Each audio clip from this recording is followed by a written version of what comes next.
9 წელი 26 მაის დარბეული აქციიდან 2011 წელს დამოუკიდებლობის დღისადმი მიძღვნილ საზეიმო აღლუმამდე საათებით ადრე რუსთაველის გამზირზე ოპოზიციური პარტიების მიერ ორგანიზებული საპროტესტო აქცია ძალის გამოყენებით დაშალეს.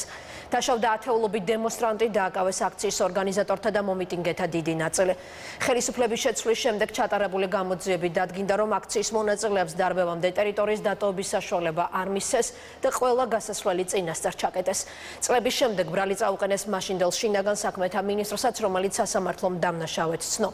დარბევას, რომელსაც მწვავე საერთაშორისო გამოხმაურება მოჰყვა, მაშინ ხელისუფლებაში და დღეს უკვე ოპოზიციაში მყოფი პოლიტიკური ძალები არაერთგვარ უნდა დაფასებენ. ყველაზე რეზონანსული სალომე სამადაშვილის დღევანდელი განცხადება აღმოჩნდა. არ მახსოვს რა აქციაზე მოვყურებ. 2011 წლის 26 მაისს რა აქცია გაიმართა. საქართველოს ყოფილი ელჩი ევროკავშირში სალომე სამადაშვილი საქართველოს უახლესი ისტორიის განსხვავებულ 26 მაისს ვერ იხსენებს. არადა 2011 წლის დამოუკიდებლობის დღეს აქციის დარბევისას გამოყენებული არამართლზომიერი ძალის გამო უცხოელი პარტნიორების წინაშე სავარაუდოდ განმარტებების გაკეთება მოუხდებოდა. მიუხედავად იმისა, რომ მაშინ ის ძალები, ვინც მოაწყო ეს აქცია, იქცეოდნენ ძალიან უპასუხისმგებლობა იმ ძალების მიმართ, მე ჩემი დამოკიდება არ შემიცვლია, მიუხედავად ამისა, ძალიან ცუდი იყო ის რა ფორმითაც მაშინ ჩვენმა გუნდმა გადადგა ის ნაბიჯები, რაც გადადგა. გულისხმობ ძალის გადამეტებას.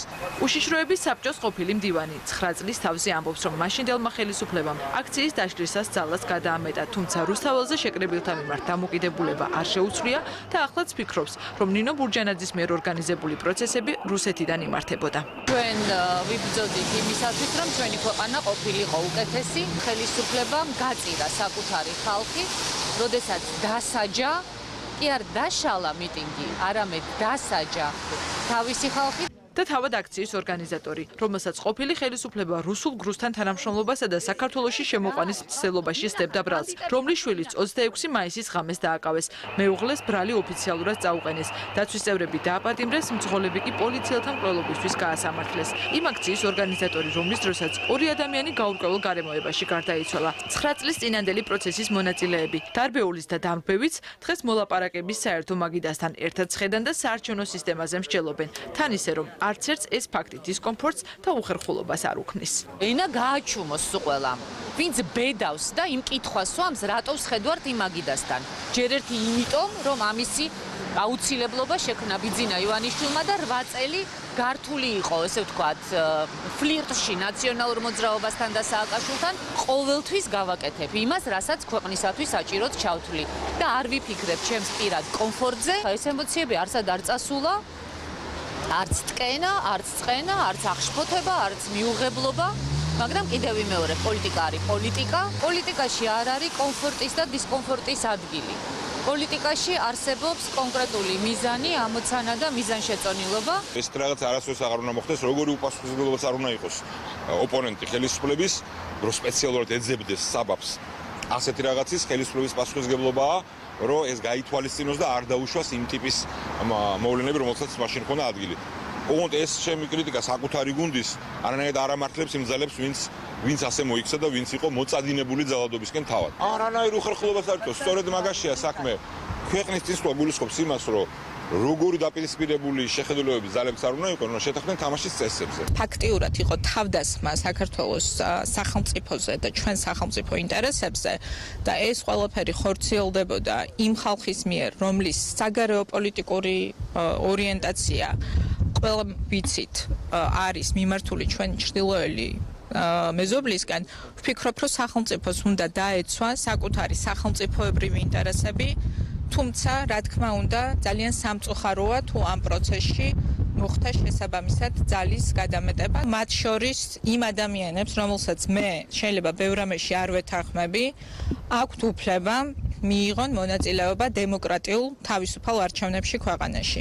ის რისი გახსენებად საქართველოს ყოფილ ერთს და ნაციონალური მოძრაობის წევრს თავიდან გაუჭირდა, საზოგადოების დიდ ნაწილს კარგად ახსოვს. თუმცა ყოფილი ხელისუფლების ზოგიერთმა წარმომადგენელმა დღეს იმაზე მეტი გაიხსენა, ვიდრე წლების განმავლობაში მათი რიტორიკა იყო.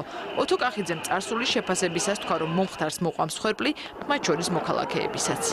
ეს იყო ძალიან სამარცხვინო ფურცელი, როდესაც საქართველოს მოქალაქეები ცდილობდნენ თავიანთი ქვეყნის დამოუკიდებლობის დღისადმი მიძღვნილი აღლუმი ჩაეშალათ და ამისთვის იყვნენ კავშირზე ჩვენი მტრის რუსეთის სპეცსამსახურებთან ამავე დროს აქციის დაშლას თან ახლდა პოლიციის მხრიდან ძალის გადამეტება სამწუხაროდ მთლიანობაში ამ ყველაფერს მოყვა მსხვერპლი, დაიღუპნენ პოლიციელები და ასევე მოყვა ამ ყველაფერს მოქალაქეთა გარდაცვალება. 9 წლის წინანდელ ისტორიაში ჩაიწერა რუსთაველის გამზირზე მიმდინარე ოპოზიციურ აქციაზე 25 მაისის ღამეს როგორ მივიდა გიგი უგულავას მერიის წარმომადგენელი და ორგანიზატორებს აცნობა, რომ მათი აქციის ჩატარებაზე გაცემულ ნებართვას დრო ამოეწურა. პარლამენტის წინ პრეზიდენტ სააკაშვილს მეორე დილით სამხედრო აღლუმი უნდა ჩაებარებინა. აქციის მონაწილეები არ დაიშალნენ და პროტესტის მონაწილეთა დაშლა ძრეზინის ტყვიებითა და ცრემლსადენი გაზით დაიწყო. დაშლა დარბევაში გადაიზარდა. რუსთაველზე მყოფებს სამაგალითოდ გაუსწორდნენ. ყველა გასასვლელ ქუჩაზე სპეცრაზმი იდგა. პროტესტის მონაწილეებმა ჩაკეტილი პერიმეტრიდან გაღწევა ვეღარ მოახერხეს.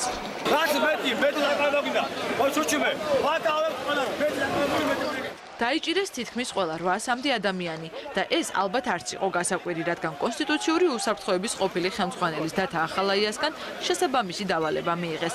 ვიჭერთ ყველას მეტი დაკავებული, მეტი პრემია. იმ ღამეს ოპოზიციონერი ლიდერის ნინო ბურჯანაძის ესკორტს ერთი პოლიციელის სიცოცხლე ემსხვერპლა. მეორე დილით თავისუფლების მეტროსთან ერთ-ერთი მაღაზიის თავზე ორი ადამიანის ნიკა კვინტრაძის და სულიკო ასათიანის ცხედრები აღმოაჩინეს. დამოუკიდებლობის დღის ტრაგიკული გათენების ამსახველი ფოტოების ავტორი ფოტოგრაფები სულ ცოტა ხანში ჯაშუშობის ბრალდებით დაიჭირეს. 9 წლის წინანდელი პროცესების შეფასებისას ხელისუფლების წარმომადგენლები აქცენტს სწორედ ამაზე აკეთებენ. როგორ პოულობს საერთო ენას 2011 წლის 26 მაისის აქციის დარბევის შემოქმედთან ამ აქციის ორგანიზატორი. ოპოზიციურ სპექტრში ერთად არიან ადამიანები, რომელთაც არ დაუშერებიათ ერთმანეთისთვის ძიმე ბრალდებები მათ შორის. ხალბატონი ნინო ბურჯანაძე, რომელსაც წინა ხელისუფლება და აი მოვლენების დროს ძიმედ გაუსწორდა და რა შეფასებები და ბრალდებები იყო, ეს ძალიან კარგად გვახსოვს, მაგრამ დღეს ისინი ერთად არიან. თუმცა რთულად აღსაქმელი არის რა პოლიტიკურ კულტურასთან და ასე ვთქვათ პრინციპულობასთან გვაქვს საქმე. 2011 წლის 26 მაისი სამწუხაროა, მაგრამ ეს დღე ჩაიწერება შავფურცლად საქართველოს ისტორიაში. აქ იყო გამიზნული მკვლელობა და გამიზნული დასახიჩრება ხალხის. გამიზნული, რომელიც წარმოადგენს სისტემური დანაშაულის ერთ-ერთ გამოვლინებას, რომელიც იმ პერიოდის სადისტურ მმართველობას ახასიათებდა. ეს ფაქტია და ამ ფაქტს გვერდს ვერ აუხვალ. 26 მაისის აქციის დარბევის საქმეზე ვანო მერაბიშვილს 4 წლითა და 6 თვის თავისუფლების აღკვეთა ჰქონდა მისჯილი. ამავე საქმეზე ბრალდებულია კონსტიტუციური უსაფრთხოების დეპარტამენტის ყოფილი დირექტორი დავით ახალაია. მისი მოადგილე ვაჟა ლელუაშვილი, ამავე დეპარტამენტის თბილისის მთავარი სამმართველოს უფროსი რევაზ შიუკაშვილი და მეორე მთავარი სამმართველოს უფროსი ლევან ქარტავა.